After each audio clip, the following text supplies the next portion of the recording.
नरेंद्र मोदी की Tianjin visit कैसी रही? एससीओ समिट कैसी रही? क्या ये ऐतिहासिक रही या फिर भारत के लिए इसलिए ज़रूरी थी क्योंकि अमेरिका को जवाब देना था? जब आप सोशल मीडिया खंगालेंगे तो आपको नरेंद्र मोदी की इस यात्रा को लेकर दोनों साइड, जो इस किसी भी यात्रा के होते हैं पॉजिटिव नेगेटिव, दोनों साइड को लेकर सोशल मीडिया पे तमाम वीडियो, तमाम आर्टिकल मिल जाएंगे। एक पक्ष ये कह रहा है कि अमेरिका को करारा जवाब मिला है, अब अमेरिका अपनी टैरिफ नीति पर सोचेगा क्योंकि पुतिन, जिनपिंग और मोदी की तिकड़ी अमेरिका को जो पावर बैलेंस है उसको डिसबैलेंस कर रही है। कुछ ने यह कहा कि नरेंद्र मोदी की बॉडी लैंग्वेज बड़ी आक्रामक थी, बड़ी शानदार थी, और पाकिस्तान के पीएम शहबाज शरीफ जो कि उसी हॉल में थे, पास में ही दिख रहे थे, वो नजरें चुरा रहे थे, झेप रहे थे। और शहबाज शरीफ के सामने नरेंद्र मोदी ने जिस तरह से आतंकवाद पर पाकिस्तान को लताड़ा, उससे आसिम मुनीर तक भी मैसेज गया है, फजीहत वहां तक भी हुई है। तो दूसरा पक्ष कह रहा है कि भाई मोदी को भाव नहीं मिला, दूसरा पक्ष ये कह रहा है कि भाई रेड कार्पेट तो शहबाज शरीफ के लिए भी बिछा दिए, तरह तरह के वीडियो शेयर किए जा रहे हैं। यह भी कहा जा रहा है कि नरेंद्र मोदी जब हॉल में टहले थे कोई ग्लोबल लीडर उनके पास नहीं आया। अब ये नरेंद्र मोदी की इस यात्रा पे नहीं हुआ, हर यात्रा पे ऐसा होता है, एक पक्ष उसको बहुत सफल बताता है, एक पक्ष बताता है कि हमें कुछ हासिल नहीं हुआ, भाई मनमोहन सिंह से सीखो, ये दूसरा पक्ष कहता है, जो कि हर बार है। अब दूसरा पक्ष ये भूल जाता है कि जॉर्ज डब्ल्यू बुश वाली जो वो वीडियो शेयर कर रहे हैं वो न्यूक्लियर डील के समय थी, तब अमेरिका के लिए वो डील बड़ी ज़रूरी थी।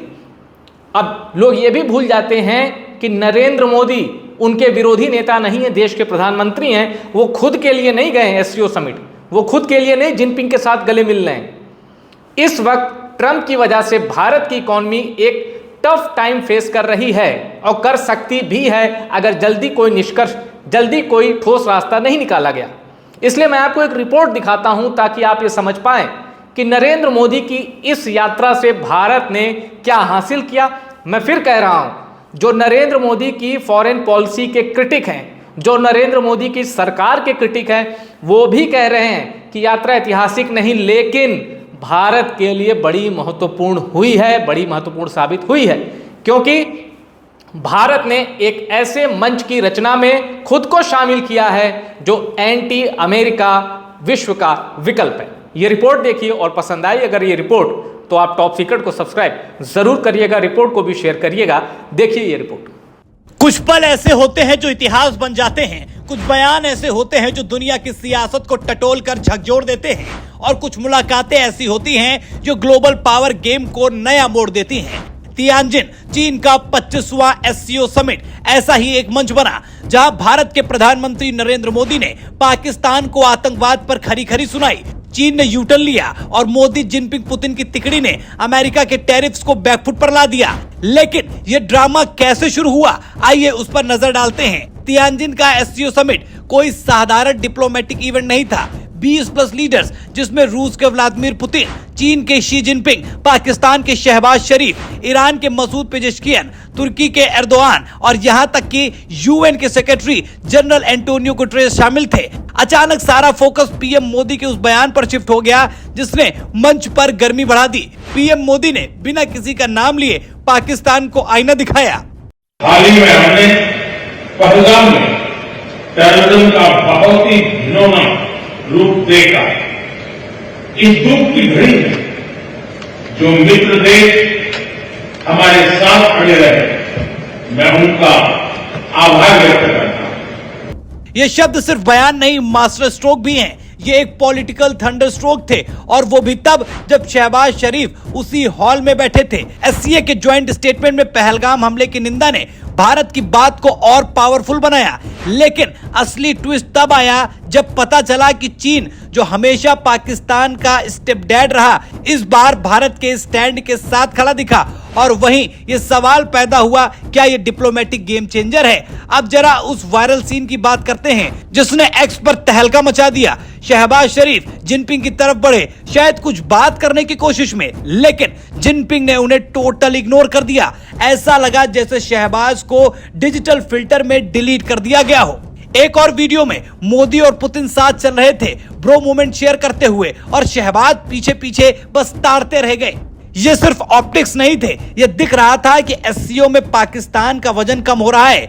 भारत ने पहले ही जून में एससीओ डिफेंस मिनिस्टर्स की मीटिंग में कश्मीर हमले की निंदा न होने पर ज्वाइंट स्टेटमेंट को सपोर्ट करने से मना कर दिया था। अब पहलगाम हमले की निंदा ने यह साफ कर दिया है कि भारत का आतंकवाद पर स्टैंड ग्लोबल सपोर्ट पा रहा है। अब आते हैं सबसे बड़े प्लॉट ट्विस्टर पर। मोदी और जिनपिंग की बायलैटरल मीटिंग में क्रॉस बॉर्डर टेररिज्म पर बात हुई। विदेश सचिव विक्रम मिस्री ने कंफर्म किया कि जिनपिंग ने आतंकवाद के खिलाफ भारत को सहयोग का भरोसा दिया। यह इसलिए शॉकिंग है क्योंकि भारत लंबे वक्त से कहता रहा है कि चीन पाकिस्तान को ऑपरेशन सिंदूर जैसे मामलों में मदद करता रहा है, लेकिन इस बार जिनपिंग ने कहा कि आतंकवाद के खिलाफ एकजुट होना जरूरी है। एससीओ के ज्वाइंट स्टेटमेंट में भी आतंकवाद को हर रूप में खारिज किया गया और पहलगाम हमले के दोषियों को सजा देने की मांग की गई। अब क्या यह चीन का नया गेम प्लान है या सिर्फ डिप्लोमेटिक ड्रामा? खैर, यह तो टाइम बताएगा, लेकिन भारत के लिए ये एक बड़ी जीत है। एससीओ समिट का असली फायर मोमेंट था मोदी, जिनपिंग और पुतिन की तिकड़ी।